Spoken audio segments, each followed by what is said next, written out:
English మాట్లాడడానికి భయపడుతున్నారా? అయితే మీకోసమే ఈ స్పోకెన్ ఇంగ్లీష్ క్లాసెస్. వెంటనే కాల్ చేసి జాయిన్ అవ్వండి. నమస్తే రమగారు. నమస్తే జయ. రమగారు ఒక కథ చెప్తారా? విచిత్రమైన కథ ఒకటి చెప్దాం. ఓకే. పూర్వం ఒక పల్లెటూరులోనట ఒక అంతగా కనకయ్య మాచమ్మ అని భార్యాభర్తలు ఉండేవాళ్ళు. అయితే వీళ్ళు గొర్రెలు తోలుకునేవాళ్ళు.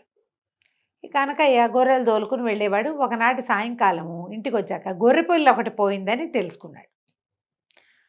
మరి పిల్ల దొరకాలి, గొర్రె పిల్ల దొరకాలి.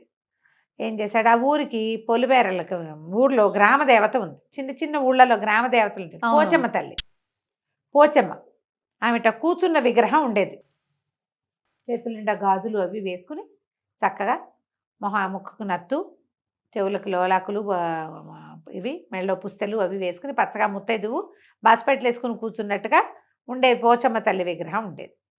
అయితే ఇతనికి కనకయ్య ఏమన్నాడు, పోచమ్మ తల్లోయ్, నా గొర్రెపిల్ల పోయింది, గొర్రెపిల్ల కనుక దొరికితే నీకు 16 రాటల పందిరేయించి ఎనిబోతుని బలిస్తానమ్మా, నాకు గొర్రెపిల్ల దొరకాలన్నాడు. వీడి పెళ్ళాం భార్య పేరేంటి, మాచమ్మ. ఆ మాచమ్మది ఏదో 10 రూపాయల గొర్రెపిల్లకి 100 రూపాయలు ఖర్చు పెడతానంటావేమిటి అంటే ఊరికే అన్నాడు. పోచమ్మకి మొక్కుకున్నాడు. 16 రాటల పందిరంటే నా పందిరి 4 రాటలు వేస్తారు. 4 రాటలు వేస్తేనే ఇంచుమించుగా మన రూమ్ అంత పందిరేస్తారు. 16 రాటలు వేస్తే ఎంత పెద్దది వస్తుంది? అంత పెద్ద పందిరేయించి ఎనుపోతు అంటే దున్నపోతు ఊరికే వచ్చింది అనేసరికి సరే, మర్నాడు పొద్దున మధ్యాహ్నానికో గొర్రెపిల్ల కాస్త దొరికేసేసరికల్లా ఇప్పుడు పోచమ్మ దగ్గరికి వెళ్ళి చెప్పి రావద్దు, మాచమ్మంది ఇప్పుడేం వేస్తావు పందిరి, గొర్రెపిల్ల కాస్త దొరికేస్తుంటే పదవే పోచమ్మ దగ్గరికి వెళ్దామని వెళ్ళి పోచమ్మ దగ్గర నిలబడ్డారు. పోచమ్మ దగ్గరికి దండం పెట్టారు. దండం పెట్టి వీడు ఏమన్నాడు, ఈ కనకయ్య, ఓ పోచమ్మ, నీ వల్ల గొర్రెపిల్ల దొరికింది, నీకు 16 రాట్ల పందిరేస్తానన్నా కాదు అని 1 2 3 4 అని చిటికలతోటి 16 ఇట్లా వేసి పందిరేసినట్టుగా నటించాడు. ఇదిగో నీ 16 రాటల పందిరి. అక్కడి నుంచి ట్రావే అని పెళ్ళాం తల్లో పేలు ఉండేట. ఒక బలిసిన పేరును ఒకదాన్ని తీసి దాని ఇట్లా కుక్కి ఇదిగో ఎనుబోతును కూడా ఇచ్చేసా, నీ బాకీ చెల్లు. పూజమ్మ హాస్పిటల్ వేసుకొని చూస్తోంది. అవురా, మనుషులు పెళ్ళాన్ని మోసం చేస్తారు, కొడుకుల్ని మోసం చేస్తారు, తండ్రుల్ని మోసం చేస్తారు, ఎవరినైనా మోసం చేస్తాడు. దేవతల్ని మోసం చేసే మనుషులు వచ్చారే కలికాలం, ఎన్నేళ్ల నుంచో ఉన్నాను ఇట్లాంటి వాడిని చూడలేదని ముక్కు మీద వేలేసుకుంది. అన్నా హాస్పిటల్ వేసి కూర్చుంది కదా, ఓ చెయ్యెత్తి ముక్కు మీద వేలేసుకుంది. వీళ్ళిద్దరూ వెళ్ళిపోయారు, మొగుడు పెళ్ళాం. ఆవిడ పట్టించుకోవాలి, చూడలా. సాయంకాలం దీపం పెట్టి దండం పెట్టుకోవడానికి వచ్చిన వాళ్ళు ఎవరో పోచమ్మ తల్లి హాస్పిటల్ వేసుకున్న అమ్మవారు ముక్కు మీద వేలేసుకుందని చూశారు. అయ్య బాబోయ్, ఇంకేముంది, పోచమ్మ తల్లి ముక్కు మీద వేలేసుకుందన్నారు. ఎవరు వచ్చినా ఆవిడ కళ్ళు ఇట్లా ఊరిమి చూస్తుంటుంది, ముక్కు మీద వేలు మాత్రం అలాగే ఉంది.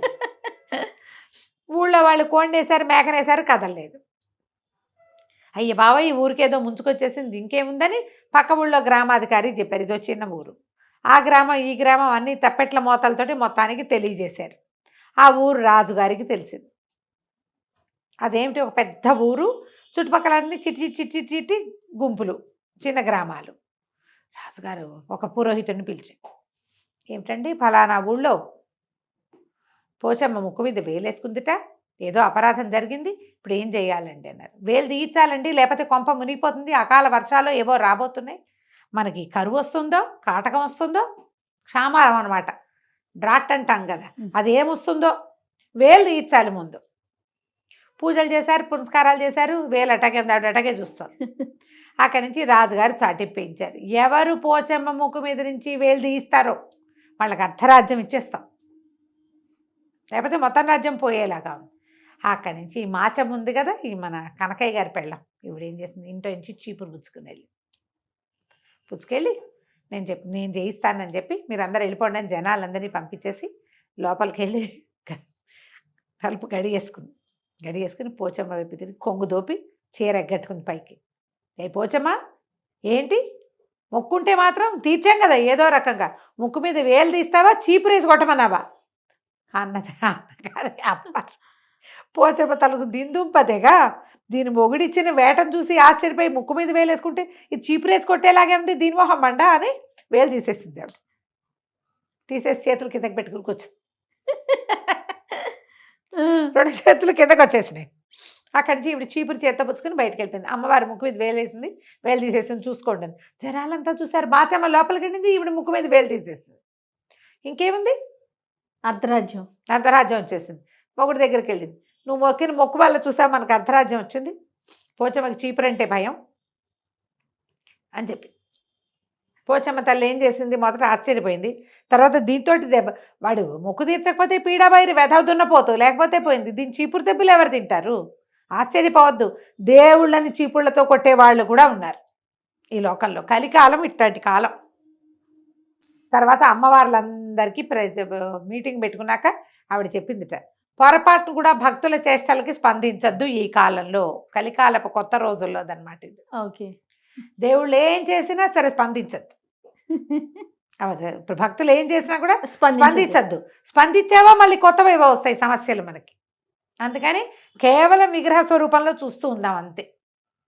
కాబట్టి ఇప్పుడు చూడు, ఈ కలికాలంలో దేవుళ్ళు పలకరంటే దేవుళ్ళదా తప్పు, మందా? మందే కదా రమ్మగారు, మనమే కదా. మనమే దేవుళ్ళని పలకనివ్వకుండా చేసుకుంటాం. మనకి ఏదైనా కావాలంటే పుచ్చేసుకోవటం, తేడా రంగానే పొట్టటం, ఈ గోలంతా ఎవడ పడతాడని వాళ్ళు మానేశారనమాట. కథకంచికి మనం ఇంటికి. బలి ఉంది రమ్మగారు. నమస్తే అండి. నమస్తే చెయ్య. సుమన్ టీవీలో మీ పర్సనల్ అండ్ బిజినెస్ ప్రమోషన్స్ కోసం కింది నెంబర్కి కాంటాక్ట్ చేయండి.